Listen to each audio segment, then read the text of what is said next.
3 పథకాలు 6 అప్పులు 7 లక్షల కోట్లకు చేరిన రాష్ట్రం అప్పులు ఏడికి పోయినాయి తెలుసా? 7 లక్షల కోట్లకు పోయినాయి.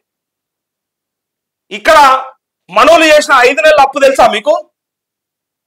20,000 కోట్ల రూపాయల అప్పు జరిగింది ఈ 5 నెలల్లో.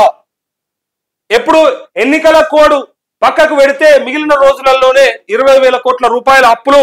ఇది దేనికోసం అంటే ఈఎంఐలు, మనం కట్టాల్సిన కిస్తులు ఉంటాయి కదా, ఇంట్రెస్ట్లు, మనం కట్టాల్సిన మిత్తులు ఉంటాయి కదా బ్యాంకులకి, ఎక్కడి నుంచి అయితే రుణం తెచ్చుకున్నాము, అట్లే ఇస్తున్నటువంటి పెన్షన్లు, జీతాలు, శాలరీసు, ఇవన్నీ కలిపి 20,000 కోట్ల రూపాయల అప్పు ఆల్రెడీ జరిగిపోయింది. ఈ లెక్కేసినాం మనం ఆల్రెడీ. ఇంకో 3 లక్షల కోట్ల అప్పు జరగబోతుంది అని చెప్పేసి. ఎందుకంటే వీళ్ళు ఏం చేయకుండానే గింత అయిందంటే 37,000 కోట్ల రూపాయలు ఇలా తీసుకురావాలి, సమకూర్చుకోవాలి నిధులు. అవి దేనికోసము? మనకి ఇవ్వాల్సిన ఆగస్టు 15 లోపల రుణమాఫీ చేయాలి కదా, ఆ రుణమాఫీకి 37,000 కోట్ల రూపాయలు కావాలి. సో ఇది లెక్క. ఇక్కడ ఇంకొకటి ఏంటంటే రొటీన్ ప్రాక్టీస్ గా మారిన స్కీమ్స్ ప్రారంభం. సంపన్నులకు వరంగా ఆరోగ్యశ్రీ రైతు బంధు. ఇగో నేను మొన్నటి నుంచి అంటా ఉన్నా, ఈ ఆరోగ్యశ్రీ రైతు బంధు, ఆరోగ్యశ్రీ అందరికీ ఇవ్వాల్సిన అవసరం లేదు. పైసలు ఉన్నోడు ఇన్సూరెన్స్ కట్టుకుంటాడు, వాడి మానన వాడు బతుకుతాడు, కానీ పేదోడికి మాత్రమే ఉపయోగపడాలి. అట్లే అంటే బిలో పోవర్టీ లైన్ ఉన్నటువంటి ఆ ప్రజలకు మాత్రమే అక్కడికి రావాలి. ఇక్కడ రైతు బంధు కూడా స్లాబ్ పెట్టాలి. ఎట్లా పడితే అట్లా, ఎవరికి పడతానికి, పుట్టలకు గుట్టలకు 10 ఎకరాల పైన, 20 ఎకరాల పైన, 100 ఎకరాలను కూడా వేసి అట్లా డబ్బులు వేస్ట్ చేయడం కంటే కూడా నిజంగా ఇప్పుడు నేనేమంటా అంటే ఫ్రీ బస్ ఇచ్చారు కదా, ఈ ఫ్రీ బస్ లో పోతున్నారు కదా మహిళలు, పెట్టుకోగలిగిన శక్తి ఉన్న వాళ్ళు కూడా ఫ్రీగానే పోతున్నారు కదా, అది అసలు సమస్య అన్నట్టు. జనరల్ గా ఎవరికి ఫ్రీ?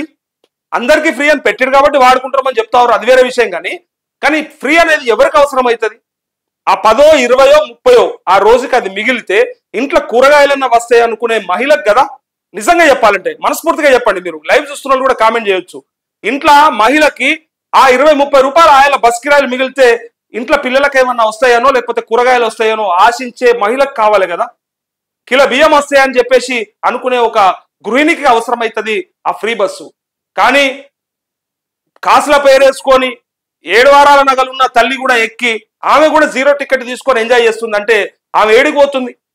ఏం పనికి పోతుంది?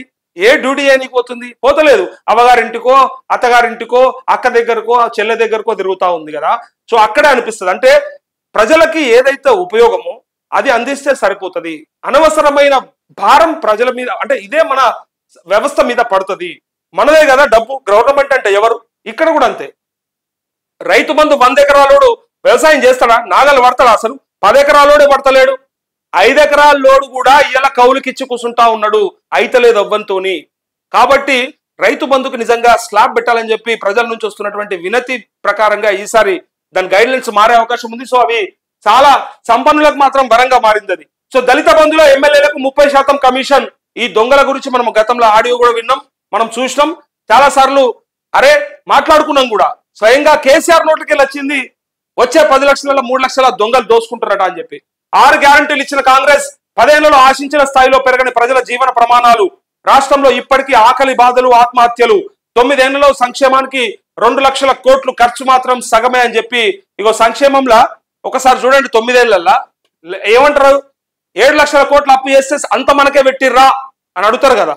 ప్రజలకు ఒక డౌట్ ఉంటది కదా, సగమన్నా మనకు పెట్టిర్రా, 3.5 లక్షల కోట్లన్నా మనకు అయినాయి అంటే ఇగో సంక్షేమంకి వచ్చింది ఖాళీ 2 లక్షల కోట్లే. మిగిలిందంతా అటు కాళేశ్వరానికి, ఇటు సెక్రటేరియట్ కు, ఇటు విగ్రహాలకు, అటు వాళ్ళ తంతుకు, వాళ్ళు చేసుకోవాలనుకుంటున్నటువంటి ఈ ప్రాజెక్టులని, ఇదని, ఆ రంగనాయక సాగర్ అని, ఈ సాగర్ అని, ఆ సాగర్ అని తీసుకుపోయి ఆ ప్రాజెక్టులు, ఈ రిజర్వాయర్లు అని చెప్పి పెట్టినరు.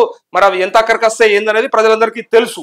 ఇక్కడ గడిచిన 10 ఏళ్లలో రాష్ట్ర ప్రజల జీవన ప్రమాణాలు ఆశించిన స్థాయిలో పెరగలేదు. సంక్షేమంలో ఇతర రాష్ట్రాల కన్నా తెలంగాణ భిన్నంగా ఉన్న 3 పథకాలు 6 అప్పులు అన్న చందంగా పరిస్థితి మారింది. మీకు వరాలు మాకు ఓట్లు అన్న తీరులో రాజకీయ పార్టీలు ఎన్నికల టైంలో హామీలు ఇవ్వడం, అధికారంలోకి రాగానే వాటిని షరతులతో అమలు చేయడం ఆనవాయితీగా మారిందంటూ ఇట్లా జరుగుతూ ఉంది. ఇక మరి దీన్ని కాపాడేటోడు ఎవడో? మనమైతే ఓట్లు వేస్తా ఉన్నాం నమ్ముకుంటా, దొంగలకేస్తున్నాం, దొరలకేస్తున్నాం, పనికిరానుకేస్తున్నాం, చదువు లేని సన్నాసులకేస్తున్నాం. చివరికి వాళ్ళు పోయి ఏమైనా చేస్తున్నారా మన కోసం అంటే అసలు ప్రజల మీద, ప్రజల కోసం, ప్రజల చేత ఎన్నుకోబడ్డ నాయకులకి ప్రజలకు అవసరాలు ఏంటియో తెలియని పరిస్థితులలో కొంతమంది నాయకులు ఉంటారు. చట్టసభలలో అందరూ సోయున్నోడే లేడు, సోయులేనో లెక్కబోతా ఉన్నారు. క్రిమినల్ కేసులు ఉన్న వాళ్ళు కూడా ఇలా చట్టసభలకు పంపిస్తా ఉన్నాం మన సమాజం. ఇక మరొక వార్త వచ్చింది.